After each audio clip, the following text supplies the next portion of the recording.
Ok? Dentro dos 41% que eu falei para vocês que a gente teve de redução, foi a implantação desse tipo de equipamento, né, que anteriormente, como a Aline falou, não tinha esse sistema de reaproveitamento. Então, não tinha torre de resfriamento, a água entrava, era aquecida, resfriava a garrafa no final e ia embora. A gente descartava. Então, quer dizer, não tinha nenhuma conscientização para redução, né? E a partir do momento que a gente começou a trabalhar, né, e o sistema de gestão ambiental da Ambev vem desde 1997, a gente gradualmente começou a implantar sistemas, né, mais ambientalmente corretos, para que a gente conseguisse aí essa redução que a gente está apresentando para vocês. E aí, com isso, hoje, então, dentro do Brasil, a gente tem mais de 550 sistemas de recuperação de água, tem outros exemplos também dentro da cervejaria. A lata, como ela não é retornável, a gente não lava a lata, mas a gente chama de rinçagem. A gente tem também todo um esquema de água que vai para dentro da lata para limpeza. E essa água, em algumas cervejarias, a gente também tem uma planta que a gente chama de estação de... uma ETA de reuso, uma estação de tratamento de água de reuso, onde essa água, ao invés de ir para a cerveja, ou seja, para o produto, até porque não pode, a gente usa ela para fins de utilidades, ou seja, para caldeira, para manter um frio, para resfriar um equipamento, que são águas que não precisam necessariamente ser água cervejeira, tá? Então, hoje no Brasil, a gente tem mais de 550 sistemas de recuperação, dando aí um ganho de aproximadamente... dando aí 75% mais ou menos de água reaproveitada ou reutilizada, tá? Junto a isso também, como a Michele comentou, de todo o ciclo, né, de gestão de recursos da água, quanto mais a gente tira do corpo hídrico, mais efluente a gente vai ter, quanto menos a gente tirar, menos efluente a gente vai ter. É uma indústria, obviamente, a gente vai usar essa água para sanitizar, ela vai ter uma matéria orgânica muito alta, e a gente tem, como todos os palestrantes falaram no início do dia, a gente tem todas as nossas cervejarias, na verdade, 39 aqui, nós temos dentro do Brasil, são 39 plantas de estação de tratamento de efluente industrial, toda a parte que vocês comentaram de IC, o ASB, toda a parte de reator anaeróbio e depois reatores aeróbios também a gente tem, tratamento terciário também nós temos em todas as plantas, alguns sistemas mais robustos com sistema de aeração por Circox também, que é da empresa que a Bruna comentou muito no início, que é principalmente da empresa da Pax. Então, todas as plantas hoje dentro da Ambev, toda essa água que foi utilizada para fazer a cerveja e para a sanitização, ela é tratada na estação de tratamento de efluente. A gente tem também a parte de monitoramento do corpo receptor, e aí é onde entra a parte de legislação, né? Então, a gente tem que estar atendendo a 100% da legislação ambiental, seja ela federal, estadual ou municipal, em nossas estações de tratamento. Então, o efluente tratado tem que manter, né, a qualidade ou melhorar a qualidade dos corpos hídricos. Então, a gente tem que devolver ao meio ambiente a água igual ou melhor do que a gente captou. O monitoramento dos corpos hídricos recebedores do efluente, a montante e a jusante do lançamento também são checados, né? Também existe o monitoramento para saber qual o impacto que o efluente que a gente está descartando está tendo naquele corpo hídrico, né? Se a gente está sendo benéfico ou adverso, a gente consegue medir o antes e depois e também fazer tratamentos para melhorar a qualidade do efluente. E acho que uma coisa bem interessante de saber, acho que a maioria aqui trabalha na área de meio ambiente ou gosta da área de meio ambiente, algumas cervejarias que estão novas agora, com algumas novas legislações, os órgãos obrigam a gente, se a gente for tirar uma captação superficial, né, de água de superfície de rio, ele obriga a gente a tirar após a nossa estação de tratamento de efluente, o que obriga que a estação de tratamento de efluente esteja no gabarito, porque senão nós vamos ter problema para captar lá na frente. Então, todo um sistema que a gente tem de cervejarias novas, hoje já atende o que a legislação pede, que já deveria pedir há muito tempo, que as indústrias peguem realmente depois do seu efluente para garantir assim, que a estação esteja trabalhando da maneira adequada. Tá? E aí também aqui todo o engajamento da cadeia produtiva, que a Michele também comentou, e a gente falou um pouquinho das maltarias e das próprias fazendas. Hoje a gente tem uma fazenda em Manaus, né, que é a fazenda própria de Guaraná, que a gente faz todo o levantamento também da chamada pegada hídrica, né, desde a cadeia produtiva, desde o início, na verdade, que a gente faz do quanto que a gente pega de água até realmente quando chega no mercado, o quanto de água que é utilizado para dentro da cadeia produtiva, do início até o final da cerveja. Eu não sei se todo mundo já ouviu falar no movimento Cian, acho que principalmente aqui dentro de São Paulo, foi onde a gente iniciou esse projeto em 2012, com uma parceria junto com a Sabesp e com a WWF também, o Instituto da USP também de São Carlos, que a gente fez o primeiro projeto de pegada ecológica. Então, a gente iniciou esse movimento Cian aqui, exatamente para pegar o que a Ambev tem de bom em relação à gestão de meio ambiente, ou à gestão de recursos hídricos, e tentar ajudar municípios e a própria conscientização da população. Internamente, além da gente ter muitas coisas fora do muro, que a gente vai comentar internamente, a gente sempre faz campanhas dentro da nossa fábrica, das nossas cervejarias, e com as comunidades que estão em volta das cidades, para sempre tentar melhorar o consumo de água, tanto da cervejaria quanto daquela cidade.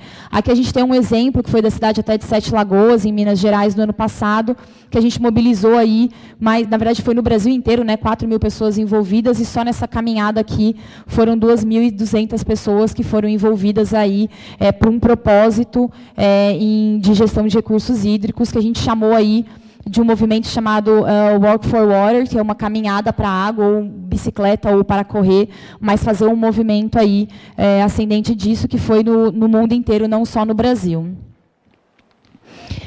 Aí, como a Michele falou, fora dos muros, né, um projeto que a gente tem. Eu não sei se todo mundo viu essa revistinha que está aí fora, que foi até uma... A gente não estava planejado isso, mas na última página, na página 10, vocês vão ver uma notícia do PCJ, que chama Projeto Bacias Jaguariúna. E para quem é da PCJ, para quem frequenta, sabe que esse projeto ele é inicialmente da Ambev, junto com o PCJ, que é o chamado Projeto Bacias. Tá? Esse Projeto Bacias ele teve início, na verdade, na bacia lá de Brasília, tá? No Corumbá, Paranoá, com uma ONG chamada WWF, que a maioria conhece. Na verdade, esse trabalho ele é feito com duas ONGs, que é a TNC e a W. Então, nesse projeto de Brasília, foi a WWF. A gente viu necessário, como a gente já falou, nossa maior matéria-prima é a água. A gente se viu necessária não só para levar o que a gente tem de consumo de água para os municípios, como também garantir que naquela cidade ou naquele município a gente também vai ter uma água de qualidade. Então, esse projeto durou 4 anos. Com isso, a gente conseguiu uma recuperação de recuperação de solo em 4 nascentes e quase 8.000 pessoas engajadas. O resultado disso daqui foram, além dessas nascentes aqui, a gente deixou um viveiro de aproximadamente 10.000 mudas, que hoje não é gerenciado nem pela W, nem pela Ambev, mas sim pela comunidade. Foram projetos de 4 anos de educação ambiental, de treinamento para as pessoas, de como conseguir sobreviver a isso daí, como conseguir fazer com que esse projeto continue até hoje. O sucesso desse projeto fez a gente com Bacias, né, que a gente está comentando aí, que está nessa revista, foi o projeto aqui do PCJ também, que está aí com esse projeto com a TNC, no Bacias aqui de Jaguariúna, que a gente também iniciou no ano passado, o mesmo projeto no Bacias de Jundiaí, também junto com o PCJ, que são os outros projetos que a gente fez também, toda a parte de pagamento por serviços ambientais. E, por fim, na verdade, não o último, mas o quarto Bacias que a gente tem também é o Bacias de Sete Lagoas, junto com a WWF. A gente faz aqui na Bacia do Jequitibá, que são também... a ideia desse projeto é a gente fazer um diagnóstico. Ele é um dos principais braços do Rio São Francisco, e a gente também vê uma necessidade de melhorar a qualidade de água daí. E aí, o quinto projeto, né, que a gente comentou como meta global, é o do Rio de Janeiro, que iniciou agora no segundo semestre desse ano, também com a TNC, que a gente vai começar dentro da bacia também, que eu não me lembro o nome agora, me fugiu o nome. Mas a gente também está fazendo dentro da bacia do Rio de Janeiro também, que começou agora nesse semestre.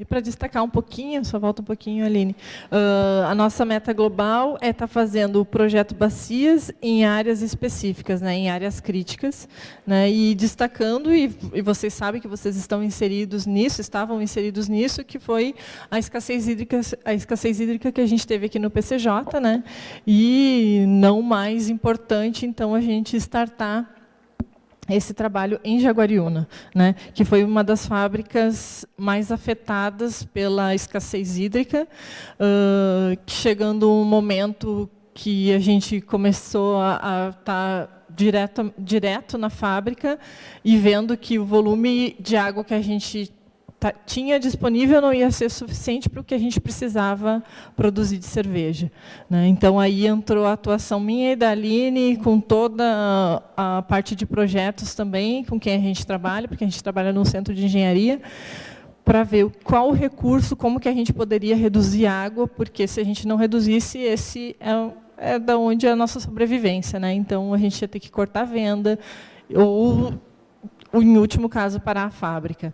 Então, foi um projeto que a gente implantou de reuso de efluente na fábrica para a parte de refrigeração, que a Aline falou desses projetos de reuso, e um dos projetos implantados foi na fábrica de Jaguariúna, né? Eu deixo aberto também aqui, a gente deixa aberto para, se vocês tiverem a oportunidade e quiserem, né, visitar, a gente está aberto aí para mostrar as instalações do projeto e como que a gente reusa o efluente da estação de tratamento para abastecimento de caldeira, torre de resfriamento, toda a parte de refrigeração, né, para não usar uma água nobre.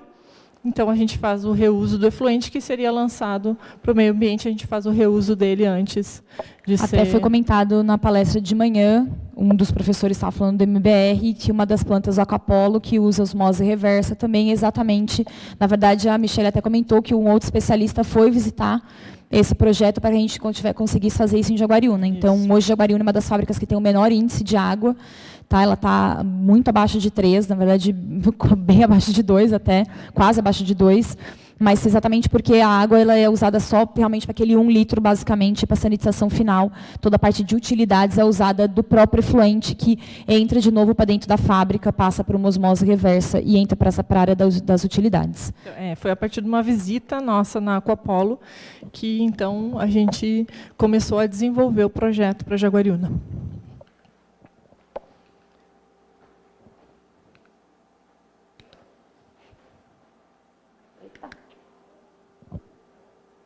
Aí, quando a gente fala de engajamento, então, outros projetos que a gente tem também para redução, aí, a gente tem outros 3 grandes projetos que a gente, todo o efluente da Ambev, das cervejarias, como a Michelle comentou, a gente tem toda a parte de legislação, para atender, a bióloga Elisângela estava até comentando, né, DBOs abaixo de 10, a gente tem plantas com DQO abaixo de 30, até porque é legislação e a gente precisa atender isso, então o efluente ele sai extremamente límpido e a gente consegue alguns nutrientes dentro dele, que a gente comentou um pouquinho aí na parte da manhã, tem nitrogênio, tem fósforo, tem alguns outros nutrientes, dependendo da quantidade que tem, e a gente acabou fazendo algumas parcerias em alguns municípios com empresas para reutilizar esse efluente. Então, ao invés da indústria ir de novo no poço, ir de novo ali no rio e captar essa água limpa para fazer o que a gente comentou, por exemplo, de Jaguariúna, que não precisa de uma água limpa, que é uma refrigeração de equipamento,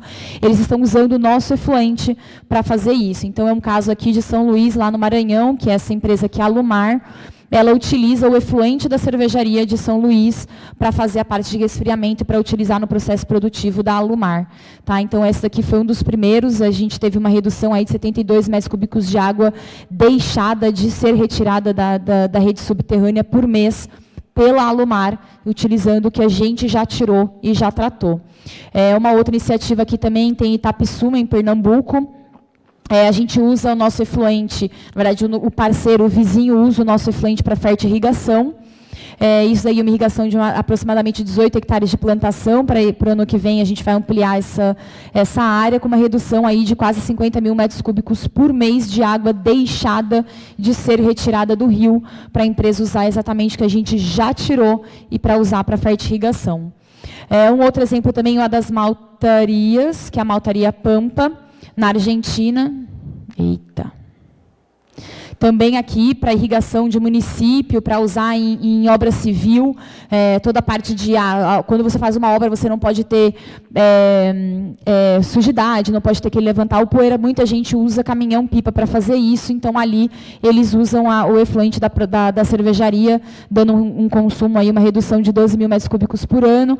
E aqui em Aquirás, que é uma das fábricas que está inserida no maior, hoje, depois do PCJ, acho que é a maior região de seca hoje no Brasil. Se vocês estão acompanhando, está bem pior do que a gente teve no PCJ, mas a gente não escuta falar muito, infelizmente, por mais questão política, mas está muito mais crítico do que teve aqui no PCJ.